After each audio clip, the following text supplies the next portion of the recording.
Assalamualaikum warahmatullahi wabarakatuh.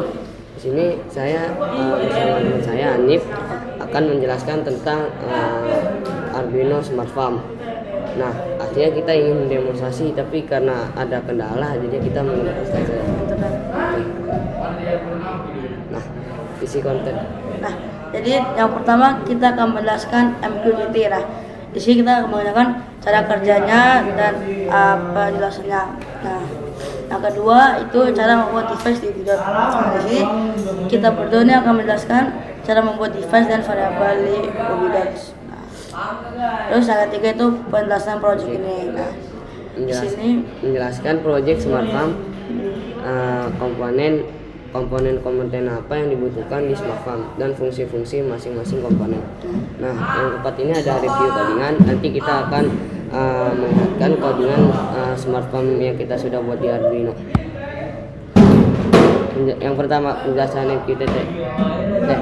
MQTT adalah protokol jaringan dengan penerbitan berlangganan yang mengangkut pesan antar perangkat. Protokol biasa berjalan di atas TCP atau IP, namun protokol jaringan apapun yang menyediakan koneksi dua arah yang berurutan lossless dapat mendukung MQTT. Yang kedua adalah membuat device di Ubuntu. Nah, di sini cara membuat device dan variabel di Ubuntu. Nah, di sini pertama nih teman-teman harus membuka lamannya ya, laman Ubuntu dengan search di Google atau di mana Ubuntu gitu. Langsung habis itu teman-teman langsung sign up. Nah, jika belum mempunyai akun dan bisa jika sudah memiliki akun, nah masuk ke menu utama dan dalam Ubuntu dan pilih device. Pilih ada new device. Nah, dan beri nama sesuai dengan keinginan user. Nah, setelah itu buat variabel sesuai dengan keinginan user. Sebagai contoh, untuk monitoring suhu, kecepatan angin, kadar pH, dan kelembapan suatu perkebunan. Nah, setelah device dibuat, maka langkah selanjutnya adalah membuat variabel. Nah, pertama pilih device yang sudah dibuat sebelumnya sesuai dengan target monitoring. Nah, pilih add variable. Jika sudah menambahkan variabel, maka jangan lupa untuk memberi nama di setiap variabel yang dibuat. Nah, buat variabel sejumlah dengan target yang diinginkan dimonitoring oleh user. Selesai. Oke, yang ketiga ini ada penjelasan project. Nah, sini projectnya itu adalah apa itu Smart Farm dan komponennya. Smart Farm pada penelitian ini pokok permasalahan yang diangkat adalah sulitnya memonitoring kelembapan tanah yang menjadi media tanam untuk tanaman hortikultura. Sebenarnya rata-rata curah hujan yang terjadi dalam setahun mempengaruhi kelembapan tanah. Salah satu cara untuk mengatasi permasalahan tersebut adalah dengan penggunaan teknologi Internet of Things atau IoT yang mengintegrasikan antar sensor kelembapan tanah, soil moisture sensor FT28 dan Arduino Uno sebagai microcontroller dengan web server yang nantinya akan digunakan untuk memonitor kelembapan tanah dan memungkinkan pengontrolan jarak jauh terhadap alat penyiram tanam yang akan menambah kelembapan tanah di bawah ambang batas. Berdasarkan hasil dan analisis yang telah dilakukan, dapat disimpulkan bahwa hasil rancangan sistem monitoring kelembapan tanah ini sudah dapat digunakan untuk memonitoring lahan pertanian, sehingga hasil penelitian ini diharapkan dapat membantu petani dalam pengambilan keputusan berdasarkan informasi nilai kelembapan tanah. Jadi itu Smart Farm ini bisa mendeteksi suhu, kelembapan tanah, air, terus tangki air. Malah banyak lah bisa digunakan untuk di pertanian, sangat membantu. Oke. Review codingan. Mungkin review codingan ini bisa dilihatkan. Tekan aja.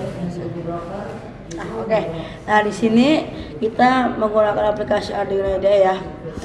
Di sini codingannya lumayan banyak, ada sekitar 119 baris ya. Nah, di sini kalian bisa lihat di row awal ini kalian misalnya ada hashtag include dan seperti ini. Nah, kalian bisa lihat aja untuk bisa mengikutinya ya. Untuk bisa kalian lihat, bisa kalian amati dan kalian tulis. Nah, nanti bisa kalian tulis. Nah, di sini kita juga menggunakan board ini ya, papanya kita menggunakan Arduino Uno. Nah, terus untuk membuat ini smartphone ini kita membutuhkan ini ya tambahan lagi. Kita bisa ke board manager ya. Terus teman bisa saja ESP8266. Nah, ini ya. Nah, di sini saya sudah install teman saya. Nah, di sini teman-teman kalau mau install pilih yang 2.7.4 ya, biar tidak gagal. Soalnya kemarin kita berdua tuh download yang versi terbaru nggak bisa ya, masih belum bisa. Atau kenapa? Terus ini codingannya. Nah, di sini juga kita membutuhkan komponen yang tadi sudah saya jelaskan. Nah, di sini ada relay ya, lihat. So, di sini ada DHT11. Di sini ada ACSR64 dan juga di sini ada MQ135. Oke. Mungkin di sini HCSR bisa jelaskan dengan Hanif nih. Nah, oke teman-teman. Nah, ini adalah komponen HCSR yang bisa terlihat. Ini adalah bentuknya seperti ini.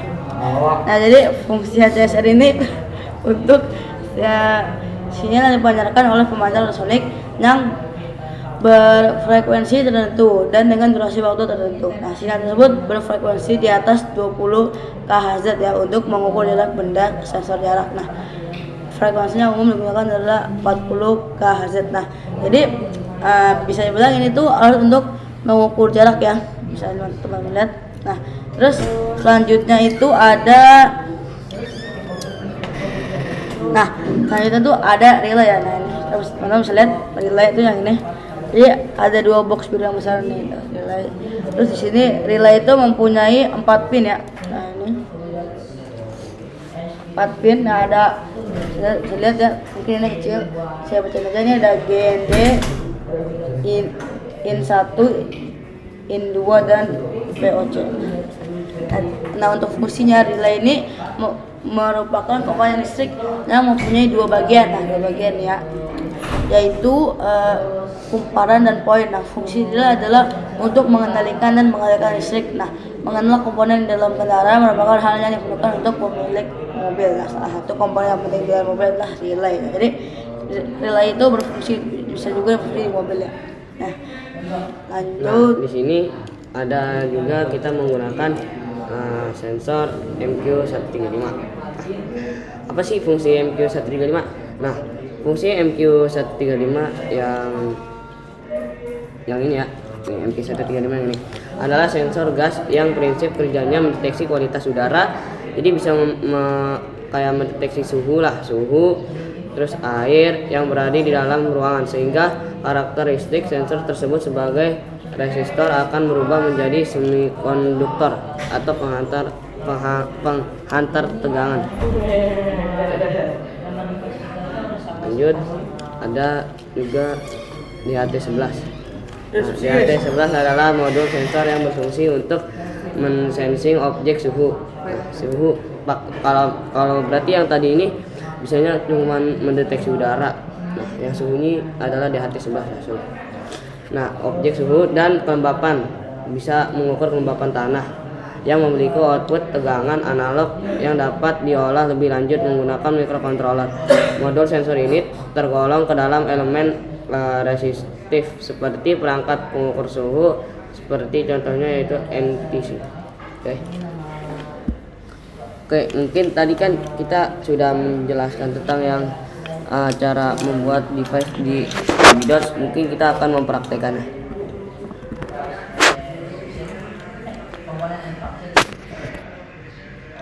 Mungkin kita akan mempraktekkan cara membuat device atau membuat dashboard di Windows.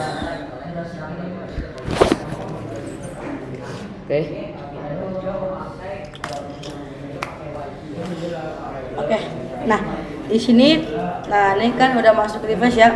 Jika teman-teman baru pertama kali masuk kan bisa langsung aja login dulu kan ya, tadi. login dulu. Nah, ini sudah login. Ini kita sudah buat ya. Jadi kita tinggal modifikasi dan saya akan menambahkan cara untuk membuat variabel. Nah ini variabel ya, di sini kita membuat 1, 2, 3, 7 variabel ya. Pertama ada amonia, kelembapan, ketinggian air, buat ketinggian air, terus LED, pompa, sama suhu dan watt dan untuk airnya. Di sini teman-teman kalau ingin menambahkan variabel itu gampang ya, tinggal ke add variabel aja, diklik. Nah, Bisa terus, raw. Ya bisa raw dari sini. Nah, tapi untuk proyek kita kali ini kita mau menggunakan apa nih? Raw. Ya kita menggunakan raw. Bisa diklik aja. Oke. Nah ini ya, udah ada. Kalau mau diedit tinggal diklik aja gini. Oh ya ini. Nih. Pencet dua kali. Nah ya gini. Di sini juga bisa dikasih nama, terus di sini deskripsinya apa. So API label, nah yang penting sih digantinya tuh yang di sini. Di sini fungsi-fungsinya diganti, sama unit bisa juga, dan juga load range-nya juga bisa diganti. Seperti yang ini. Apa namanya? Suhu. Nih kita lihat ya suhu. Nah, di sini deskripsinya nggak ada, terus API label kita ganti suhu. Allow range-nya dari 0 sampai 100. Habis itu fungsinya slope-nya 1, offset-nya 0. Dan unit itu kita pakai derajat untuk mengukur suhu. Oke. Lanjut. Nah setelah itu kita Cara membuat dashboard nih. dashboard. Nah cara membuat dashboard itu kita ke data ya, terus ke yang dashboard. Ke dashboard.